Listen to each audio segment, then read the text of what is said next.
Baik, Assalamualaikum warahmatullahi wabarakatuh. Jadi selamat siang nih rekan-rekan semua. Jadi di video kali ini kami dari kelompok 3LP5B Pagi ingin mempresentasikan terkait SCM Globe kami mengenai case study Java Furniture yang kami running selama 30 hari. Mungkin next slide. Jadi untuk di kelompok 3 ini sendiri kami beranggotakan 6 orang. Yang pertama tuh ada Rudi Marcella Alessandro dengan NIM 036, lalu ada Vigen Springga dengan NIM 038, lalu ada saya sendiri Alif Enrique Surya Soleman dengan NIM 050, lalu ada Khairul Indra Rizky dengan NIM 062, lalu ada Asrafi Anugrah dengan NIM 064, dan yang terakhir itu ada Justin Sanomari Breakpool dengan NIM 067. Mungkin tanpa memperpanjang waktu lagi, kita langsung masuk saja ke materinya. Silakan kepada rekan-rekan saya. Oke, selanjutnya ada gambar umum tentang case study. Java Furniture Company adalah unit bisnis terbesar perusahaan furniture Eropa yang memproduksikan furniture yang berkualitas tinggi dari kayu jati dan kayu eksotis yang berjatuhan. Terus juga di sini ada dua pabrik, yang pertama di Jawa Indonesia. Produk dijual ke seluruh melalui Pelabuhan Semarang. Kasus ini juga berfokus pada rantai pasok untuk mendukung pertumbuhan bisnis yang mencakup produksi, transportasi, dan pengiriman. Serta tantangan utamanya adalah meningkatkan kapasitas produksi, distribusi, serta efisien dengan koordinasi antar departemen keuangan, operasional, pembeli, dan penjual. Bottleneck di Pelabuhan Semarang terbatas kapasitas lalu lintas dan infrastruktur tidak memadai. Terus juga peningkatan permintaan yang kenaikannya 20-40% di pasar global. Terus juga keseimbangan persediaan, tantangan menjaga stok antar pabrik, pelabuhan, dan pelanggan untuk mencegah overstock atau kekurangan stok. Next slide, yang akan dibahas oleh rekan saya. Oke, baik. Berikutnya itu ada tujuan atau goals dari case SCM Globe ini.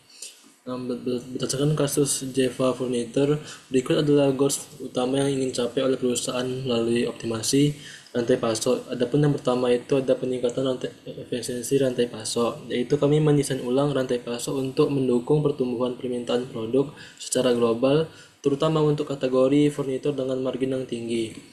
Nah, yang kedua itu ada pengurangan biaya operasional. Di sini kami menekan biaya transportasi dan penyimpanan tanpa mengurangi kualitas layanan kepada pelanggan. Yang ketiga itu ada peningkatan produksi dan pengelolaan keseimbangan stok. Di sini kami mengakomodasi peningkatan permintaan dengan meningkatkan kapasitas produksi furnitur, terutama untuk kategori A, B, dan C, sekaligus untuk menjaga keseimbangan inventory di setiap rantai pasok, di pabrik, pelabuhan, maupun di gudang pelanggan, untuk menghindari kelebihan atau kekurangan stok. Adapun yang keempat itu pemenuhan permintaan tepat waktu. Kami di sini memastikan produk tersedia di lokasi pelanggan sesuai permintaan pasar dengan pengiriman yang tepat waktu. Adapun yang terakhir yaitu ada pengurangan dampak lingkungan. Kami menggunakan moda transportasi yang lebih ramah lingkungan untuk mendukung keberlanjutan operasional. Boleh next?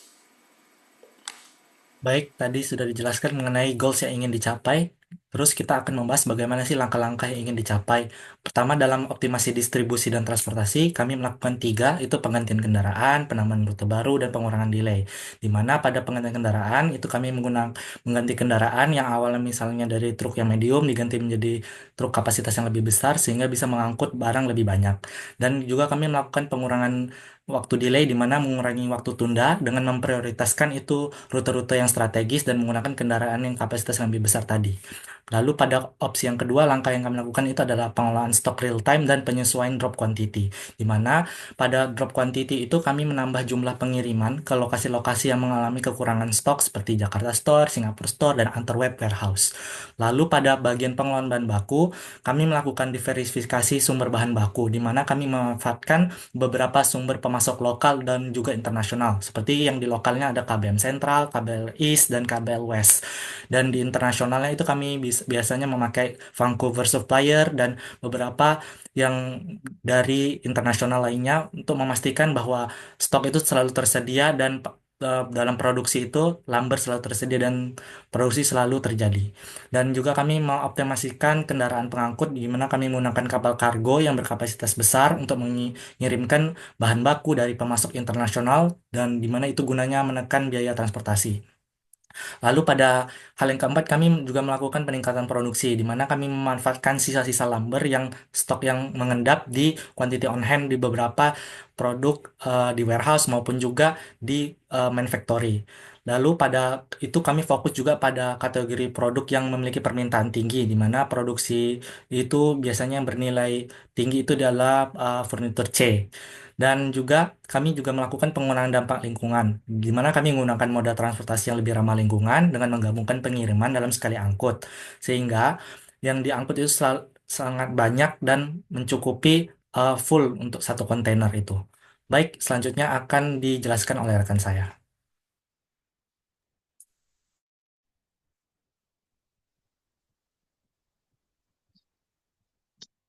Selanjutnya ada beberapa kendala error yang kami alami saat merunning SCM Group kami. Mungkin yang pertama itu kehabisan stok furnitur di Singapore Store. Jadi penyebabnya itu drop quantity furnitur C di Singapore Store itu tidak mencukupi kebutuhan. Jadi solusi dari kami yaitu menambah drop quantity furnitur C ke Singapore Store dan mengoptimalkan jadwal pengiriman. Error yang kedua yaitu overload kendaraan pada pengiriman furnitur B dari Semarang ke Kuala Lumpur. Jadi penyebabnya itu kendaraan yang membawa furnitur B itu melebihi kapasitas stok yang tersedia di port storage Semarang. Jadi solusi dari kami yaitu mengurangi drop quantity furnitur B dari Semarang ke Kuala Lumpur dan menambah safety stock di Semarang Port. Lalu error yang ketiga yaitu kehabisan stok furnitur C di Jakarta Store 1. Analisisnya yaitu drop quantity furnitur C dari Semarang Port ke Jakarta Store itu tidak mencukupi kebutuhan. Jadi solusinya yaitu menambah drop quantity furnitur C ke Jakarta Store 1 dan memperbaiki jadwal pengirimannya. Error yang keempat yaitu overload kendaraan pada pengiriman ke Antwerp warehouse. Jadi penyebab itu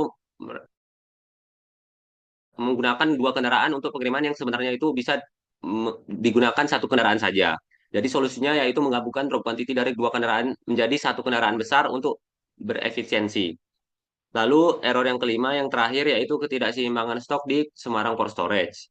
Jadi penyebabnya itu furnitur B dan C mengalami kekurangan stok karena pengiriman dari Java Manufactory itu tidak mencukupi. Lalu solusi dari kami yaitu menambah drop quantity furnitur B dan C dari Java Manufactory ke Semarang Port Storage dan menyesuaikan jadwal pengiriman. Selanjutnya akan dijelaskan oleh rekan saya. Baik, lalu selanjutnya ini ada strategi optimalisasian. Jadi sebelumnya itu tentang strategi bagaimana kami menangani error tersebut. Ini kami mengoptimalkan beberapa fasilitas yang awalnya menggunakan dua vehicle menjadi satu dan menggunakan beberapa rute di beberapa fasilitasnya. Yang pertama sendiri, mengganti vehicle pada Jakarta Main Factory dari truk medium menjadi truk large dengan kapasitas 110 meter persegi. Penerapannya itu, jadi kami mengoptimalkan kapasitas angkut dan meningkatkan efisiensi pengiriman dengan menambah drop quantity-nya. Lalu selanjutnya mengganti vehicle pada KBM Western dari truk large menjadi medium dan mengurangi drop quantity-nya. Itu tuh menyesuaikan kebutuhan volume pengiriman untuk efisiensi biaya dan mengurangi drop quantity ke Java Manufactory-nya. Lalu selanjutnya ada menambah rute baru dari Jakarta Manufactory ke Semarang Port dengan truk large. Alasannya kenapa itu untuk memperluas jangkauan distribusi dan mengurangi beban rute existingnya. Lalu selanjutnya menambah penjualan di antar web warehouse dengan optimalisasi pengiriman yang awalnya tadi itu pakai 2 shift, kami mengganti jadi 1 shift. Jadi pada 1 shift ini kami menggabungkan pengiriman ke dalam 1 shift dengan kapasitas 3 kontainer untuk efisiensi pengirimannya. Lalu selanjutnya menambah vehicle baru untuk mendukung penjualan furniture A dan B. Jadi satu vehicle ini dikhususkan untuk furniture A dan B pada Jakarta Store 1. Jadi itu membuka 2 rute baru dengan kendaraan khusus untuk meningkatkan distribusi dan penjualan produknya tersebut. Lalu yang terakhir itu menambah vehicle baru di Jakarta Store 2 tapi difokuskan untuk menjual produk C-nya saja. Jadi menyediakan kendaraan tambahan yang difokuskan hanya pada distribusi produk C untuk meningkatkan penjualannya. Mungkin selanjutnya akan dijelaskan oleh rekan saya.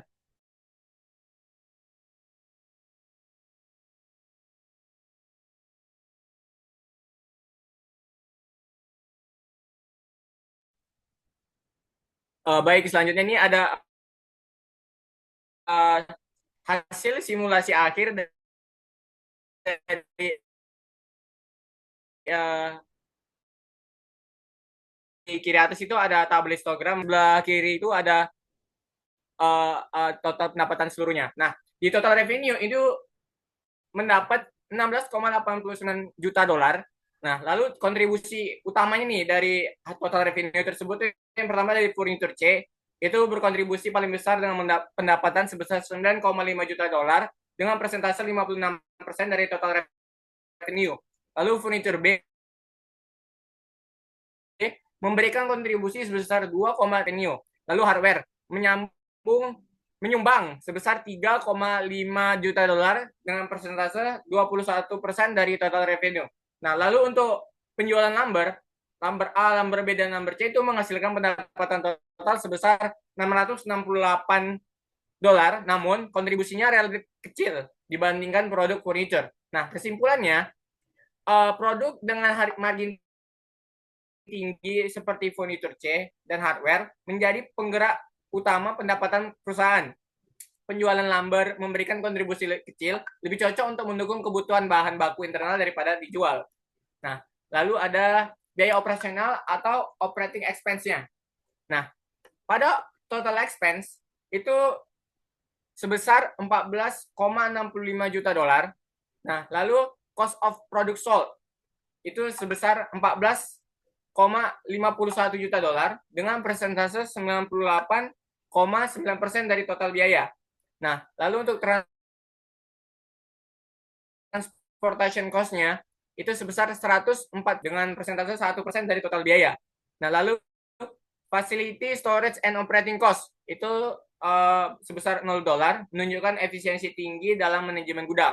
Nah, kesimpulannya, biaya terbesar berasal dari COGS, yaitu cost of product sold, yang mencerminkan pentingnya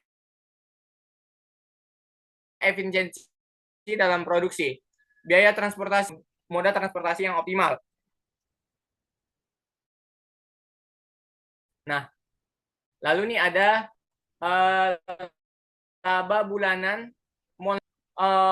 mencapai 2,23 juta dolar dan gross profit marginnya itu sebesar 13,23%. Nah, analisisnya itu gross profit margin tergolong cukup baik mengingat fokus perusahaan pada produk berkualitas tinggi. Namun, terdapat ruang untuk meningkatkan margin dengan mengoptimalkan biaya produksi dan distribusi. Nah, kesimpulannya, profitabilitas masih bisa ditingkatkan melalui efisiensi produksi, penggunaan bahan baku yang lebih ekonomis, dan strategi distribusi yang lebih baik. Nah, lalu ada jejak karbon kendaraan, vehicle carbon atau footprint, 30,35 kg. Dan analisis itu emisi karbon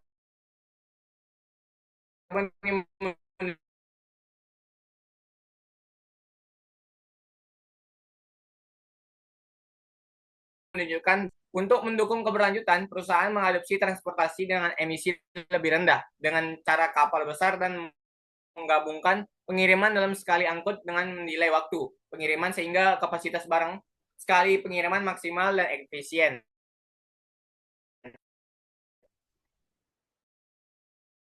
Baik, itu saja dari saya. Kembalikan lagi kepada moderator. Oke, baik. Mungkin next slide. Oke, jadi selama beberapa menit tadi kelompok kami sudah menjelaskan terkait SCM Globe yang kami kerjakan mengenai case study Java Furniture yang kami running selama 30 hari. Kurang lebihnya kami mohon maaf, saya mewakilkan kelompok saya. Wassalamualaikum warahmatullahi wabarakatuh.